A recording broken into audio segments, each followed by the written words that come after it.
Welcome to the Spotlight on Power. How do you define power?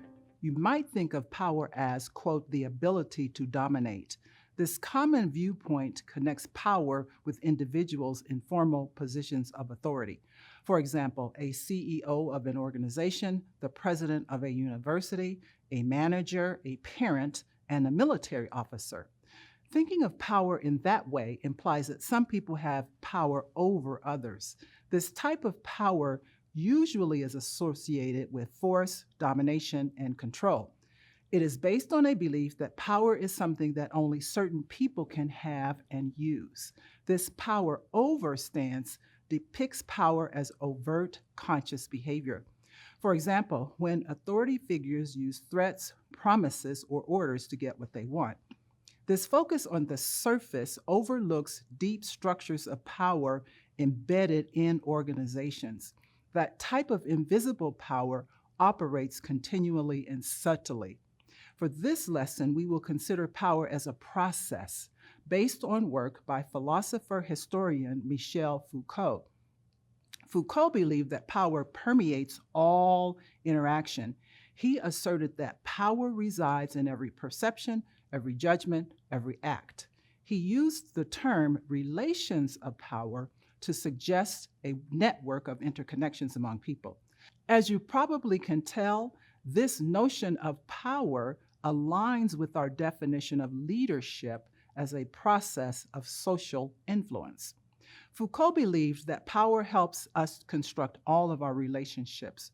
We rely upon our understanding of roles and rules as we interact with one another. In his framework, power is reserved not only for persons of authority. Rather, members of non-dominant groups can influence dominant groups during interactions. Although some persons occupy positions of power, everyone engages in power practices. For instance, some secretaries act as gatekeepers, deciding whom they will give access to their boss. They also may influence their boss. In personal relationships, although parents theoretically are the authority figures, their children often influence their behaviors. Can you think of other examples where the person who supposedly has less power influences the relationship with the person who has more power? Foucault's notion of power considers how individuals may draw upon dominant belief systems from society as they interact with one another.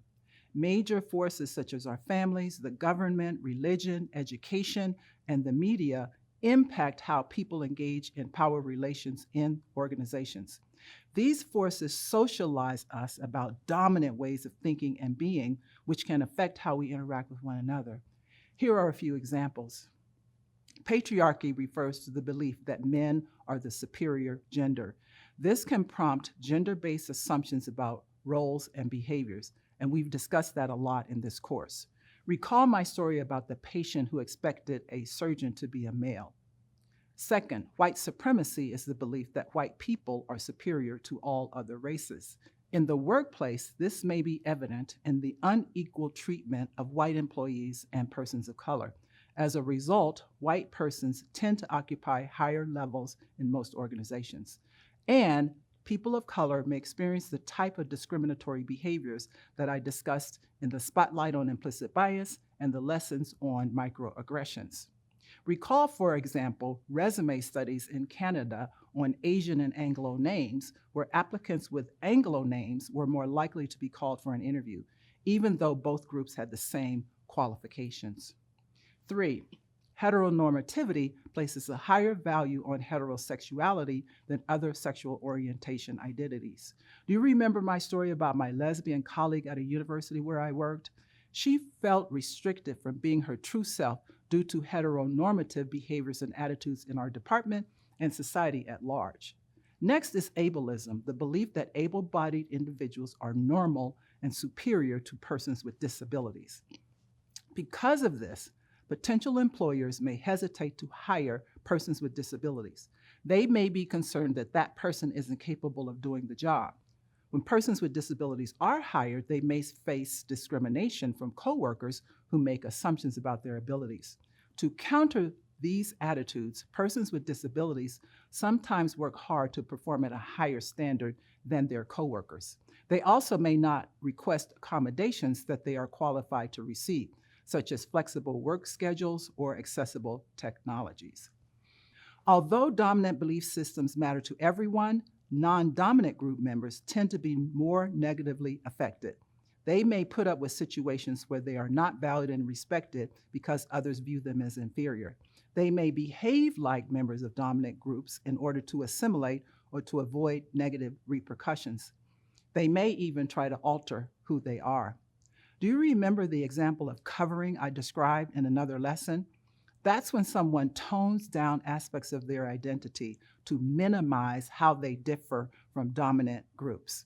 My lesbian colleague tolerated homophobic jokes, and she presented herself as heterosexual.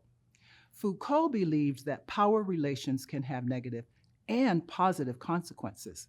Although power processes can exclude and marginalize people, they also can enable and empower them. Throughout history and currently, members of non dominant groups and their allies in dominant groups have engaged in power relations to achieve equality.